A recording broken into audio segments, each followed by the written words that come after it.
नमस्कार, मैं हूं श्वेता सिंह और आप देख रहे हैं आज तक। न्याय में कभी कोई नैरेटिव नहीं हो सकता है और इसीलिए आज तक हर पहलू, हर आवाज को आपके सामने लेकर आ रहा है। हम इस समय हाथरस में मौजूद हैं।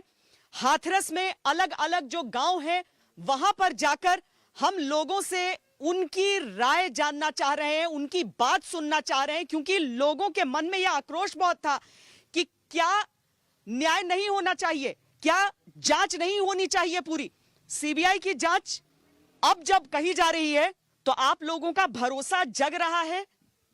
हाँ मैडम, हमें बिल्कुल अब भरोसा जगा है कि अब हमारे जो आरोपित पक्ष है उसको भी न्याय मिलेगा और जो पीड़ित पक्ष है उसको भी न्याय मिलेगा। हम तो ये चाहते हैं कि न्याय हो, चाहे जिस भी जांच एजेंसी से हो, और हम तो इसी के पक्ष में हैं। इसी के पक्ष में है सबको सिर्फ न्याय चाहिए, सच सामने आना चाहिए। हमको निष्पक्ष जांच चाहिए। हमारी मांग पर सरकार ने सीबीआई जांच बिठाई है और नार्को टेस्ट भी की जांच हो रही है उसकी, और एसआईटी टीम भी गठित हुई थी। निष्पक्ष जांच चाहिए हमको, और कुछ नहीं चाहिए। हम दंगा फसाद नहीं चाहते हैं। दंगा फसाद कोई नहीं यहाँ पर चाहता है। लोग जो चाहते हैं वो ये चाहते हैं कि न्याय हो, न्याय से न्याय चाहिए सबको। सीबीआई जांच से न्याय आएगा और हमको भरोसा है जितना विलम्ब हो उसमें कोई दिक्कत नहीं है, लेकिन हमको न्याय चाहिए। और न्याय के साथ ही जो दोनों पक्ष है उनका बिल्कुल एक वो होनी चाहिए समाधान। दोनों पक्ष संतुष्ट होने चाहिए। निर्दोष को फंसना नहीं चाहिए और दोषी को सजा मिलनी चाहिए, और इसका सही जो है न्याय होना चाहिए। क्योंकि बेटी की भी एक उसकी हत्या हुई है, उसमें इसकी जांच ये होनी चाहिए कि वो हत्या की किसने है। ठीक है, कई चीजें इसमें हो रही हैं, कई चीजें इसमें हो रही हैं, जिसे लेकर जो गांव है उसकी आवाज सुनना बहुत जरूरी होता है। सबसे पहले ये कि कहा गया कि राजनेता यहां पर आना चाहते हैं और उन्हें रोका जा रहा है। क्या राजनेताओं को यहां पर आने देना चाहिए था? राजनेता को नहीं आने चाहिए। ये सांप्रदायिक दंगा भड़काना चाहते हैं, लेकिन वो उन लोगों ने कहा कि हम तो इसीलिए आ रहे हैं ताकि वो न्याय की मांग कर सकें। ऐसा कुछ भी नहीं है। न्याय की मांग के लिए आरोपी चारों पहले से ही गिरफ्तार किए गए हों। अगर वो आरोपी हैं उन्हें पहले से ही गिरफ्तार कर लिया गया है।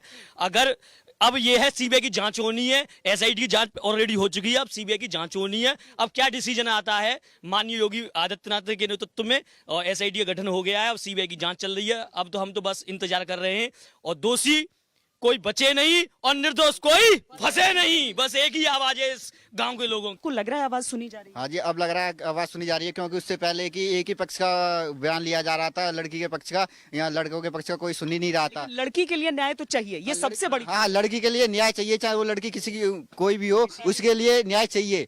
गांव में तो यही होता है कि जो आस पड़ोस के बच्चे भी होते हैं उनको अपना बच्चा माना जाता है। क्या इस गांव की सोच अलग है? नहीं, सोच अलग नहीं है मैडम। लड़की के प्रति हमारे मन में पूरी संवेदना है और उसके परिवार के लिए भी पूरी संवेदना है, और हम चाहते हैं कि उसको न्याय मिले, लेकिन न्याय इस तरीके से मिले कि कोई निर्दोष जाके ना फंसे और दोषियों को सजा मिले, हर हालत में मिले। मामले में राजनीति कितना % है? हाँ मैम, हाँ राजनीति तो 100%। राजनीति नहीं होती तो बवाल नहीं खड़ा, कुछ नहीं होता। मैडम, राजनेता आए, हमें कोई परेशानी नहीं है, लेकिन राजनेता दल बल के साथ ना आए। दल बल से भीड़ बढ़ती है, भीड़ से आक्रोश बढ़ता है, वहाँ भी आक्रोश बढ़ेगा और पथराव और भड़काने की स्थिति होती है। राजनेता आए, मिले, 2 आए, 4 आए, खूब आए, लेकिन संवेदना व्यक्त करें, लेकिन ऐसा नहीं न्याय मांगे, लेकिन दल बल के साथ नहीं। यहाँ कोई प्रचार नहीं चल रहा मैडम। दल बल के साथ जाने से दिक्कत होती है? जी मैडम, पूरे दल बल के साथ आते हैं, यहाँ आते हैं, उनके साथ बहुत सारे लोग आते हैं, यहाँ उग्रवादी फैला देते हैं। पुलिस बल है जो संतुलन यहाँ से पूरे देख रहा है, आतंकवाद सा कर देते हैं। चारों रंग से गांव में ऐसे टूट पड़ते हैं, चारों खेतों में से भागते हैं। ये हकीकत में नेताओं की तो जब जरूरत होती कि उनके साथ कोई रिपोर्ट नहीं लेता या कोई प्रशासन कार्रवाई नहीं करता। पहली बार गए, रिपोर्ट ली गई है, डॉक्टरी की हुई है, सब बात हुई है, खामेखा इतना बवाल से मतलब पहले दिन भी FIR दर्ज हो गई थी। लड़की के बयान है उसमें, लड़की बोल रही है, लड़की ने रिपोर्ट के भाई के उसके हसायन है, उसके भाई का भी नाम संदीप है और लड़की ने वहाँ बयान दिए संदीप के प्रति। अब ये भी जांच का विषय है कि लड़का कौन सा है, संदीप जो क्राइम किया है या वो है। आपको लग रहा है नाम को लेके कंफ्यूजन हो रहा है? हाँ जी, नाम को लेके कंफ्यूजन है ही ना, क्योंकि लड़की ने जो बयान दिया है वो बोला था बस संदीप है। उसने ये नहीं बोला संदीप वो ठाकुर है, कुछ नहीं बोला था। पहले दिन का जो बयान था 14 सितंबर का। उसका कोई क्यों करेगा? लोग कह रहे हैं कि मरते मरते जो बयान दिया गया, क्यों करेगा? उससे पहले ना 2 बार स्टेटमेंट आ चुकी है लड़की की। एक बार तो 14 तारीख का स्टेटमेंट है जो थाने में रिकॉर्ड किया गया है, उसमें उसने बोला कि एक ही लोग गिल्टी है। एक ही लड़का है। उसके बाद दोबारा एक हॉस्पिटल में भी उनका स्टेटमेंट है, दोबारा उनका और उनकी माता जी का, उसमें भी उन्होंने बोला है कि एक ही लड़का है संदीप जो गिल्टी है। इसके बाद इन्होंने बाद में ये अक्यूज्ड और बुलाएं, तो इसमें जांच का विषय तो यही है क्योंकि क्यों ये अक्यूजर हैं, क्यों बार बार ये स्टेटमेंट चेंज कर रहे हैं, ये एलिगेशंस लगा रहे हो आप, क्योंकि इसमें जब तक मीडिया का इन्वॉल्वमेंट नहीं था ना इसमें पॉलिटिकल पार्टियों का इन्वॉल्वमेंट था, तो इन्हें पता ही नहीं था कि ये मैटर इतना ऊपर तक जाएगा। तो उन्होंने एक्चुअल चीज़ें हैं जो स्टार्टिंग में बताई हैं, FIR में है और इनके रिपोर्टें भी सारी हैं और सारी वीडियोस पहले की भी हैं। तो इसका CBI जांच तो इसीलिए बनता है कि एक्चुअल रीजन हमें पता लगे। वही चीज। अब उसके बाद उत्तर प्रदेश सरकार की तरफ से, योगी आदित्यनाथ सरकार की तरफ से यह कहा गया कि CBI की जांच इस पूरे मामले में हो, जबकि परिवार ने मांग नहीं की थी उसकी। CBI जांच होनी चाहिए, होनी चाहिए, CBI जांच जरूर होनी चाहिए। अच्छा, मान लीजिए CBI की जांच में ये जो 4 अभी पकड़े गए हैं यही दोषी करार अगर दिए जाएं, तब आप लोग क्या कहेंगे? जो कड़ी से कड़ी सजा दी जाए उनको, फिर दिक्कत नहीं है आपको? हमें तो कोई दिक्कत ही नहीं है, हमें दिक्कत है बस पॉलिटिक्स से।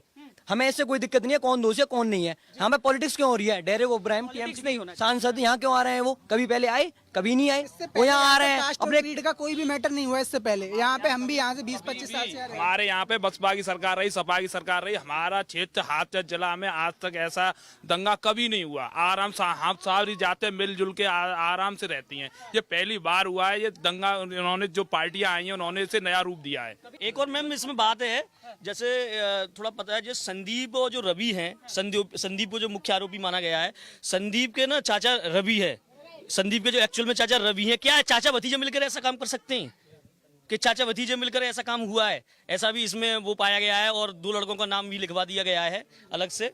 और राजनीति में करते हैं मैडम। डेयरी पे 50 आदमी रहते हैं वहाँ, जो डेयरी है मधुसूदन, उस पर जो लड़का जो काम करता है वो, हाँ, दोनों टाइम रहता है, सुबह से 7 बजे 12 बजे तक और शाम को 7 के 12 बजे तक। और वहाँ 100-200 गाड़ी और वाहन बहुत आते हैं, सबके आंखों से दिहाड़ी मजदूर है वो, रामू है जो रामू है, पर कंप्लेन में तो दबंग कहा। कैमरा भी लगा हुआ है वहाँ, कैमरा उसके घर में आपको देखना दबंग इतना दबंग है, वो दबंग इतना दबंग है कि 250 रुपए की दिहाड़ी करता है। सवेरे 7 बजे जाता है, 12 बजे आता है, फिर 4 बजे जाता है, रात को 8-9 बजे आता है। इतना दबंग है।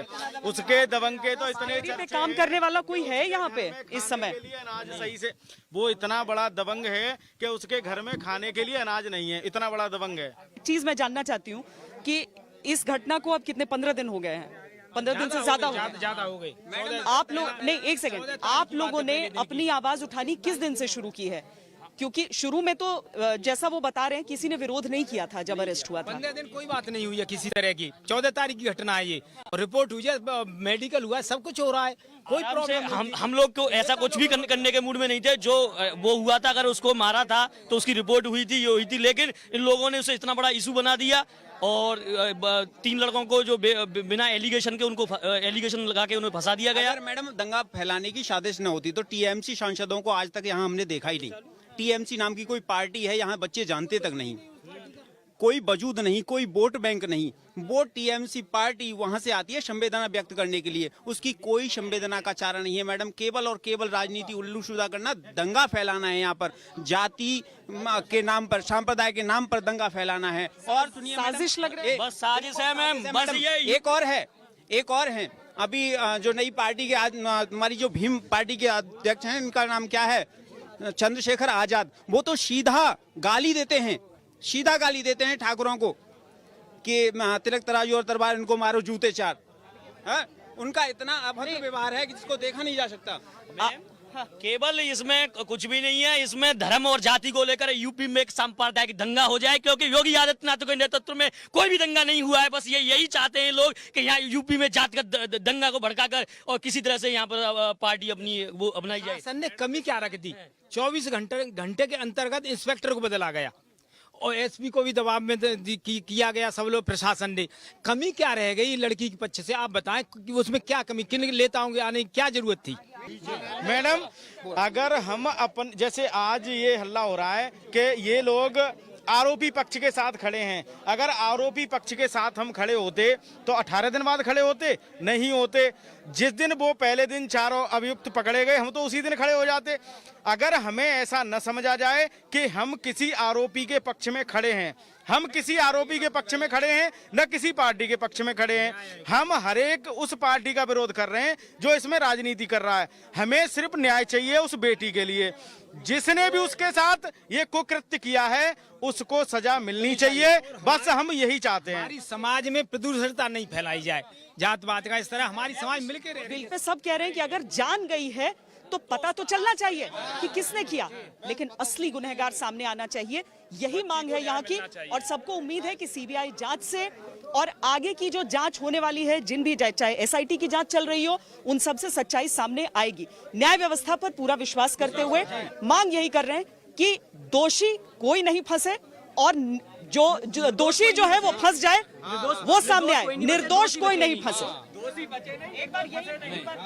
निर्दोष कोई बचे नहीं, जो दोषी कोई बचे नहीं, निर्दोष कोई फंसे नहीं। चलिए, दोषी कोई बचे नहीं और निर्दोष कोई बचेगी मांगे। यहाँ पर गांव के भीतर लोगों के मन में जो इस समय एहसास है, जो माहौल है यहाँ पर, जो लोग चाहते हैं कि सच सामने आए, जांच चाहे कितनी भी उसके लिए करनी पड़ जाए, आज हम हाथरस का वही सच आपके सामने रखने वाले हैं।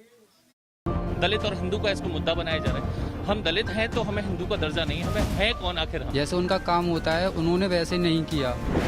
ये ठाकुरों का लड़का हो या उसका खुद का भाई हो, उसको सजा मिले। हाथरस कह रहा है, मेरी आवाज सुनो।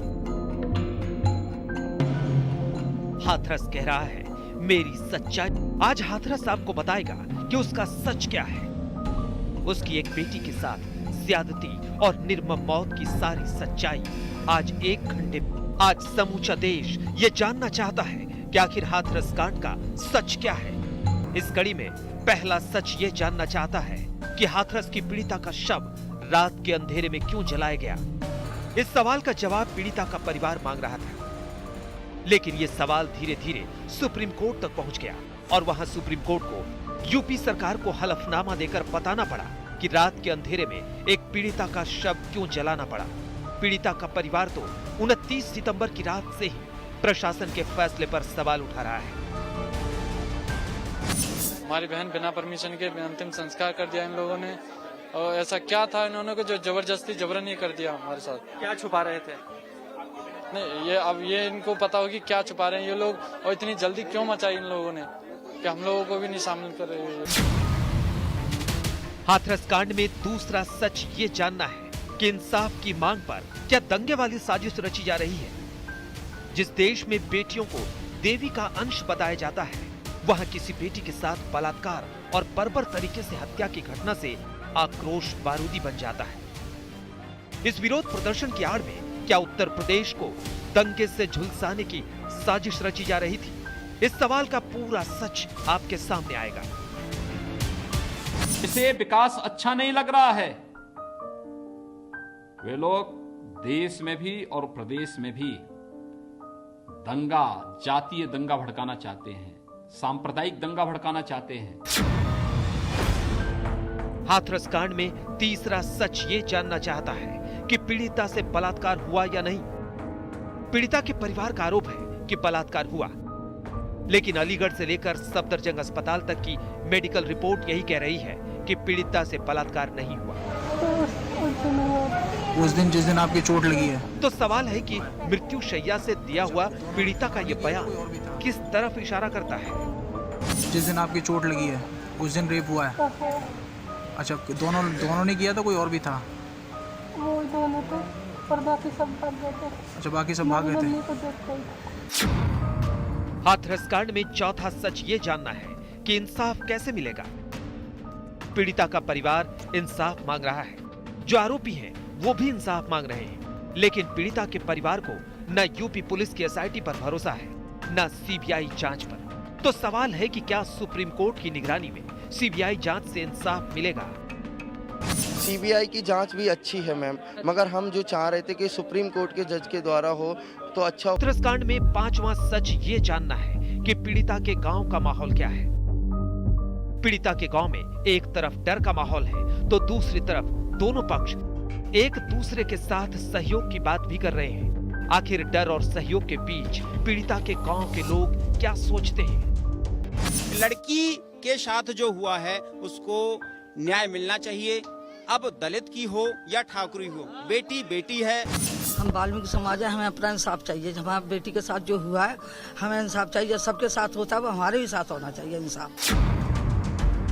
हाथरस कांड में छठा सच ये जानना है कि क्या पीड़िता और आरोपी एक दूसरे के संपर्क में रहे हैं। इस बीच यूपी पुलिस को पीड़िता के भाई और आरोपी संदीप के मोबाइल पर हुई बातचीत का रिकॉर्ड मिला है। वो फोन पीड़िता के भाई के नाम पर था, लेकिन इस्तेमाल उसकी भाभी कर रही थी। यूपी पुलिस के मुताबिक इस फोन से आरोपी संदीप से कुल 104 बार बातचीत हुई है। अब दोनों मोबाइल की कॉल डिटेल से हाथरस कांड के कई राज खुल सकते हैं। हाथरस में श्वेता सिंह और मौसमी सिंह के साथ शिवेंद्र श्रीवास्तव, लखनऊ, आज तक। इंसाफ की मांग के साथ सबके जहन में एक और सवाल उठता है, वो ये कि आधी रात में अंतिम संस्कार क्यों किया गया। हालांकि सबकी अपनी अपनी वर्जन होते हैं, इसके लिए अपनी अपनी कहानियां होती हैं इसमें, लेकिन यूपी सरकार ने आधिकारिक तौर पर क्या कहा। आज सर्वोच्च अदालत में यूपी सरकार की तरफ से यह बताया गया कि आखिरकार रात में दाह संस्कार की जरूरत क्यों पड़ी थी। हम अपने बच्चे के अपने घर से ही दरवाजे से ही विदाई करना चाहते हैं। इस चिता की आग तो बुझ चुकी है, लेकिन सच आज भी अपनी बिटिया का अंतिम संस्कार न कर पाने की तड़प परिवार की जुबान पर छलक रही है। तो सवाल है कि रात के अंधेरे में पीड़िता को प्रशासन ने क्यों जलाया? परिवार वालों को अंतिम दर्शन तक भी क्यों नहीं करने दिया गया? क्यों उसके परिजनों और करीबियों को शव वाले एम्बुलेंस के पास से पुलिस भगाती रही? ये दो सवाल नहीं, इसके साए में हजारों सवाल उठे, लेकिन प्रशासन किसी भी सवाल का ढंग से जवाब तक नहीं दे पाया। चिता को आग लगाने वाले अधिकारी बता नहीं पाए कि आखिर उनकी मजबूरी क्या थी। क्यों घर वालों की रजामंदी की परवाह किए बिना ही शव को पेट्रोल डालकर आग के हवाले कर दिया? बस इतना सा मुझे बता दीजिए। मैं क्राइम ब्रांच में हूँ, मुझे आई डोंट नो, मैं बाहर से हूँ। नहीं, अभी आपने मुझे बोला कि नहीं बॉडी नहीं है। क्या है सर, बॉडी है कि नहीं है? मेरी ड्यूटी यहाँ पर है आप लोगों को इस बताने के लिए कि आप लोग आगे ना बढ़े। बस मैं यहाँ आगे नहीं बढ़ रही हूँ, आप मुझे बता दीजिए क्या चल रहा आप इस बारे में डीएम साहब से पूछना आई है। डीएम साहब से आपकी बात हुई है? डीएम साहब से बात हुई है आपकी? डीएम साहब से बात हुई है आपकी? डीएम साहब से बात हुई है आपकी? डीएम साहब से बात हुई है आपकी? सर ये क्या चल रहा है? डीएम साहब से बात हुई है आपकी? कितनी डीएम साहब से बात हुई है आपकी? उस रात के अंधेरे का सच उत्तर प्रदेश की सरकार ने मंगलवार को दिन के उजाले में उजागर किया। जिन सवालों का जवाब तब पुलिस वाले नहीं दे पाए थे, उस पर अब यूपी सरकार ने सफाई दी है। इस पर सुप्रीम कोर्ट तक बात पहुंची, जहां यूपी सरकार की तरफ से सॉलिसिटर जनरल तुषार मेहता ने अपने हलफनामे में बताया है कि 30 सितंबर को ही बाबरी मस्जिद मामले में फैसला आना था। उसे लेकर पूरे जिले में हाई अलर्ट था। 29 सितंबर की रात खुफिया जानकारी मिली थी कि सुबह में कई पार्टियों के नेता अपने समर्थकों के साथ हाथरस पहुंचने वाले हैं। ऐसे में कानून व्यवस्था बिगड़ सकती थी। साथ ही कोरोना की वजह से भी भीड़ नहीं जुटने देना चाहते थे। इसी वजह से देर रात को ही अंतिम संस्कार कर दिया गया। 29-30 सितंबर की रात जब पुलिस शव लेकर हाथरस पहुंची थी तो करीब 250 लोग मौजूद थे। घर वाले चाहते थे कि सुबह अंतिम संस्कार हो, लेकिन सरकार ने जो हलफनामा दायर किया है उसके मुताबिक असाधारण हालात में अंतिम संस्कार का फैसला लेना पड़ा। सरकार ये भी कह रही है कि घर वालों की मर्जी से ही चिता जलाई गई। हलफनामे के मुताबिक शव को रात में जलाने के पीछे कुछ छिपाने की मंशा नहीं थी, लेकिन घर वाले अब तक लगातार आरोप लगाते रहे हैं कि उन्होंने शव को जलाने के लिए कतई पुलिस को नहीं कहा। उनकी तरफ से कोई रजामंदी नहीं थी। जी हम सुबह की बोले ना, हमें कल अंतिम संस्कार करना है। अभी वो लोग हमें ऐसे फुसला रहे हैं, जबरदस्ती भी कर रहे हैं, गुस्सा भी दिखा रहे हैं अपना कि बाहर चलो। इस हलफनामे में सरकार ने अदालत को यह भी बताया है कि उस लड़की के साथ गैंगरेप नहीं हुआ, लेकिन परिवार इस आरोप पर अड़ा है कि पीड़िता के साथ बलात्कार हुआ था और इसकी गवाही में उसके पास पीड़िता का मृत्यु शैया पर दिया हुआ बयान है। हाथरस में श्वेता सिंह और जितेंद्र बहादुर सिंह के साथ संजय शर्मा, दिल्ली, आज तक। चाहे राजनीति के जरिए कहिए या फिर कुछ और, लेकिन पीड़ित परिवार की सुरक्षा का मुद्दा उठाया गया है। अब सुप्रीम कोर्ट में भी ये सवाल उठा। उत्तर प्रदेश सरकार से कहा गया कि आप बताइए कि जो गवाह है और जो पीड़ित परिवार है उसकी सुरक्षा के लिए आप क्या कर रहे हैं। एक हलफनामा देने के लिए कहा। अफसरों की गाड़ियों के पीछे भागने वाला परिवार, पुलिस वालों से रहम की भीख मांगता परिवार, बेटी के अंतिम दर्शन के हक से भी मरहूम रहा परिवार। पुलिस और प्रशासन का लाव लश्कर आज उसी परिवार की दिन रात चौकसी में जुटा है। काफी पुलिस आप देखिए, ऊपर भी अगर आप नजर दौड़ा लीजिए, शकील आपको दिखाएंगे, छत पर भी पुलिस है, बाहर भी पुलिस है, उसके बाहर भी बैरिकेड लगे हुए हैं। हाथरस कांड में एसपी समेत 5 पुलिस वाले सस्पेंड हो चुके हैं। मामला बेहद संवेदनशील हो चुका है, लिहाजा पीड़ित परिवार की सुरक्षा बेहद अहम है। आज सुप्रीम कोर्ट में हुई पहली सुनवाई में भी यही मुद्दा उठा। हाथरस केस में याचिकाकर्ता की वकील इंदिरा जयसिंह ने कहा कि अदालत को ये सुनिश्चित करना चाहिए कि पीड़ित परिवार सुरक्षित रहे। यूपी सरकार का पक्ष रख रहे सॉलिसिटर जनरल तुषार मेहता ने इस पर जवाब देते हुए कहा कि शायद आपको जानकारी नहीं है, पीड़ित परिवार को पूरी सुरक्षा दी गई है। इस पर कोर्ट ने यूपी सरकार से हलफनामा देकर पीड़ित परिवार और गवाहों की सुरक्षा की पूरी जानकारी देने को कहा। कोर्ट ने यूपी सरकार से इस बात की भी जानकारी मांगी कि पीड़ित पक्ष के पास केस लड़ने के लिए वकील है या नहीं। कोर्ट ने ये पूछा है यूपी सरकार से कि क्या प्रोटेक्शन उसको मिल रहा है लड़की को, और उस लड़की को नहीं, उसकी फैमिली को, और कोर्ट ने इस पे ज्यादा टिप्पणी नहीं। हाथरस केस से जुड़े लोगों और सर्वोच्च अदालत की ये चिंता दरअसल पीड़ित परिवार की उस गुहार को लेकर है जो वो बार बार लगाते रहे हैं, जिसकी गूंज हर सियासी बयान में भी सुनाई दी। लेकिन उनको चिंता है कि आगे ना जाने क्या उनके साथ होगा। इस तरह का डर उनके मन में अभी भी मैंने महसूस किया। हमें या फिर कहीं से यहाँ से ले चलें, हम तो बस ये चाहते हैं हमने अपने जान बचानी। हमें ये सब धमकियाँ मिल रही हैं, पापा को धमकाया जा रहा है। अथॉरिटी है परिवार की, वो सुरक्षित महसूस नहीं कर रहे हैं, वो मेरे साथ जाना चाहते हैं।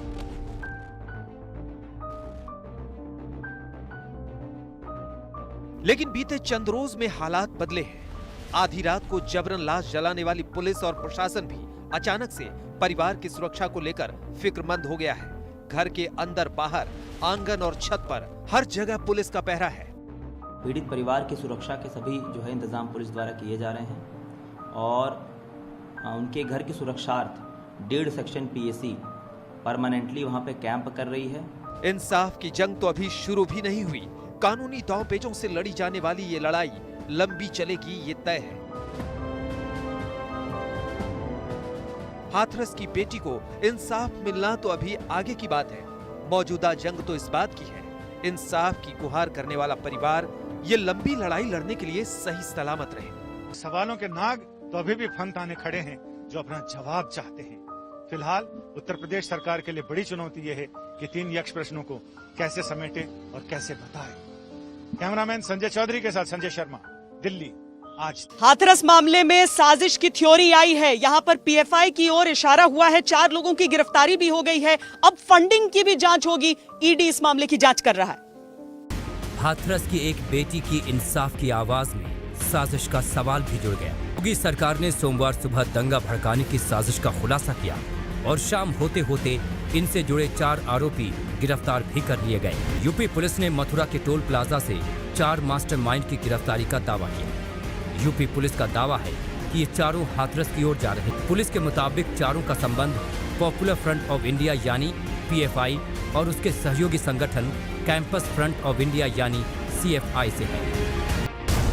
दंगे की साजिश के आरोप में पकड़े गए आरोपियों में अतिकुर रहमान मुजफ्फरनगर जिले के रतनपुरी थाने के नगला गांव का रहने वाला है, सिद्दीक मल्लापुरम के बेंगारा का रहने वाला है, मसूद अहमद बहराइच जिले के जरवल का रहने वाला है और आलम रामपुर के घेर फतेह खान गांव का रहने वाला है। इन चारों आरोपियों के पास से मोबाइल, लैपटॉप और माहौल बिगाड़ने वाले संदिग्ध साहित्य बरामद हुए।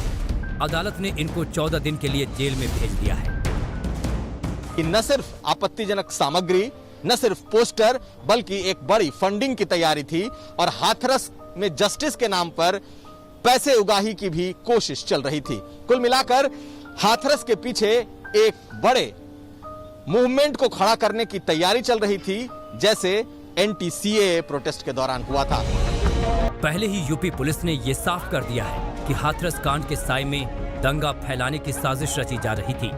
इस कड़ी में पीड़िता को आर्थिक मदद के बहाने दंगे के लिए पैसा जुटाने की तरफ भी पुलिस का निशाना है। इस कड़ी में दंगे वाली साजिश की जांच में ईडी की एंट्री हो गई है। सूत्रों के मुताबिक हाथरस में इंसाफ के बहाने जातीय दंगे भड़काने की साजिश के लिए गैर कानूनी फंड की जांच ईडी करेगी।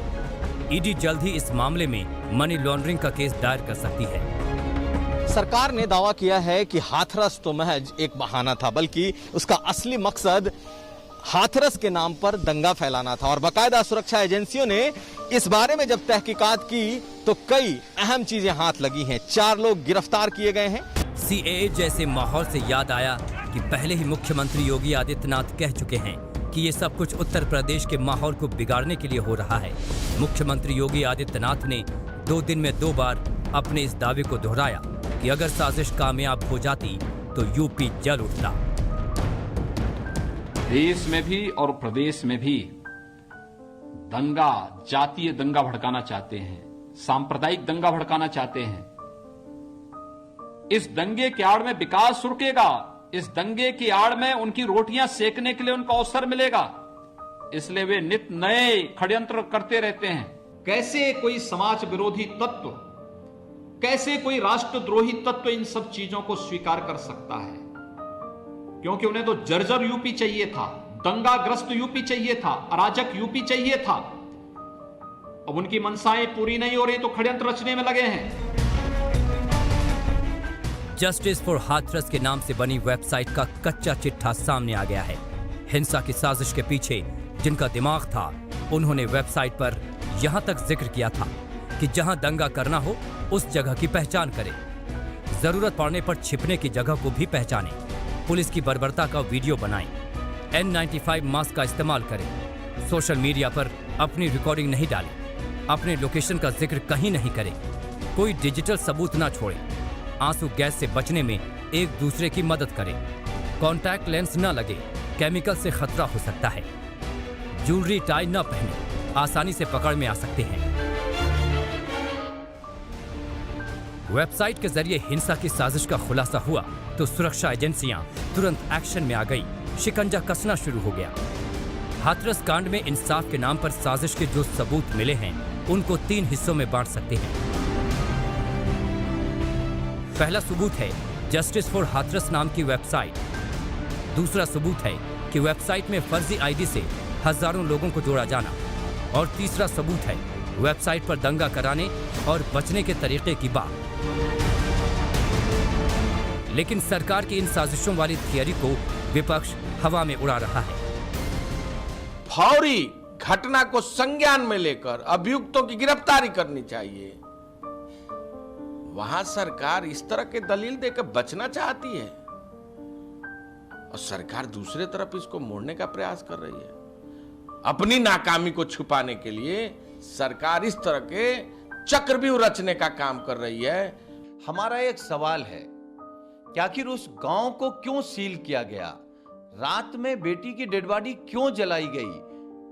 आपने ऐसा माहौल क्यों बनाया कि उस गांव में कोई परिंदा पर नहीं मार सकता था? और अगर ऐसा किया तो इसके पीछे कौन था? मुझे लगता है असली साजिश भारतीय जनता पार्टी, आरएसएस और योगी सरकार का। वेबसाइट बंद हो गई, लेकिन उसकी स्क्रीनशॉट पर साफ साफ दंगे के लिए उकसाया जा रहा है। सरकारी दावे के मुताबिक सबसे पहले तो जातीय दंगे की साजिश की तैयारी थी, जिसमें हाथरस कांड को दलित बनाम सवर्ण किया जाए। दूसरी साजिश एंटी सीए जैसा प्रदर्शन को और हवा देने की थी। तीसरी साजिश वेबसाइट पर भ्रामक और भड़काऊ खबरें डालकर सरकार को बदनाम करने की प्लानिंग थी। चौथी साजिश प्रधानमंत्री नरेंद्र मोदी और उत्तर प्रदेश के मुख्यमंत्री योगी आदित्यनाथ की छवि खराब करने की कोशिश थी। पांचवी साजिश हाथरस की पीड़िता के परिवार को मदद के बहाने दंगे के लिए फंडिंग की थी। और छठी साजिश थी मास्क लगाकर अधिकारियों को निशाना बनाना, ताकि किसी को पता ही न चले। लेकिन 4 लोगों की गिरफ्तारी से अब साजिश के हर पहलू बेनकाब हो सकते हैं।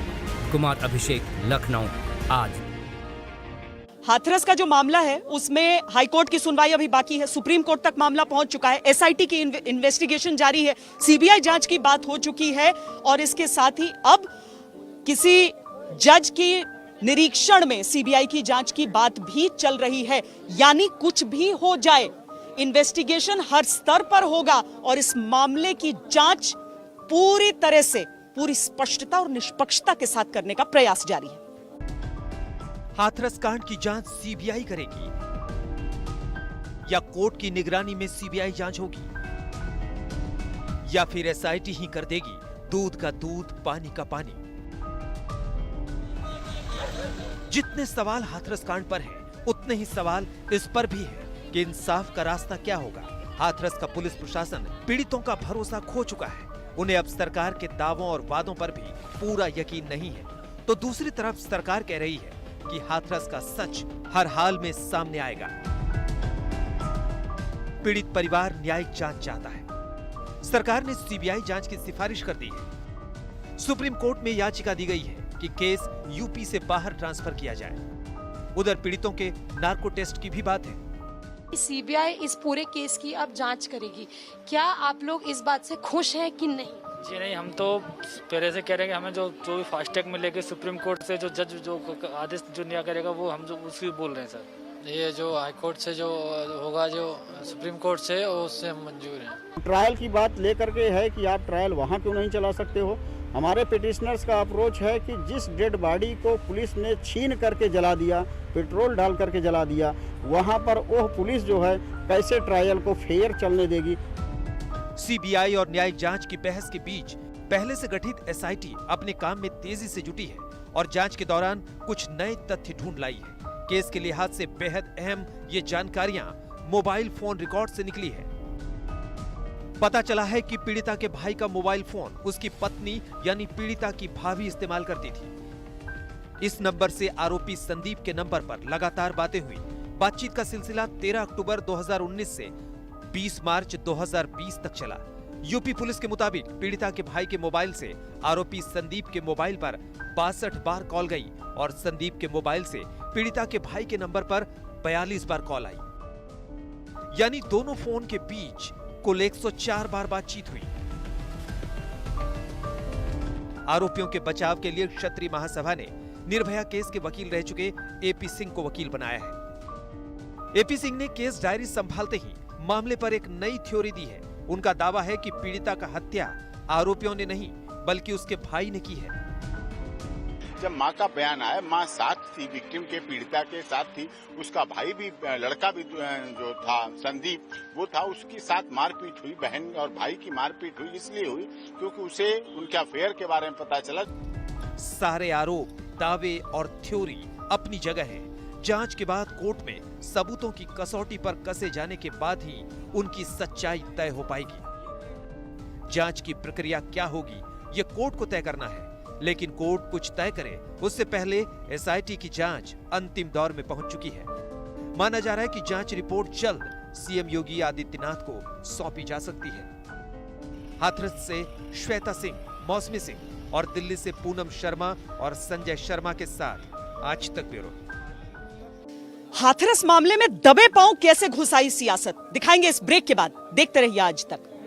नमस्कार, मैं हूं अंजना ओम कश्यप। हमें उम्मीद है ये वीडियो आपको पसंद आया होगा। लेटेस्ट खबरों के लिए यूं ही देखते रहिए आज तक और इस वीडियो के पसंद आने पर लाइक, शेयर एंड सब्सक्राइब करना ना भूलें।